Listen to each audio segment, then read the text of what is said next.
कोई ये कैसे बताए कि वो तन्हा क्यों है। वो जो अपना था वही और किसी का क्यों है। यही दुनिया है तो फिर ऐसी ये दुनिया क्यों है। यही होता है तो आखिर यही होता क्यों है।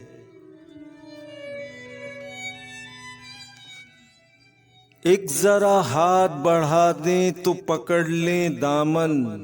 उनके सीने में समा जाए हमारी धड़कन।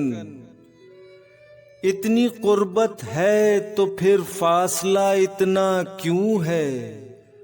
दिले बर्बाद से निकला नहीं अब तक कोई। इस लुटे घर पे दिया करता है दस्तक कोई। आस जो टूट गई फिर से बंधाता क्यों है। तुम मसर्रत का कहो या इसे गम का रिश्ता। कहते हैं प्यार का रिश्ता है जन्म का रिश्ता। है जन्म का जो ये रिश्ता तो बदलता क्यों है।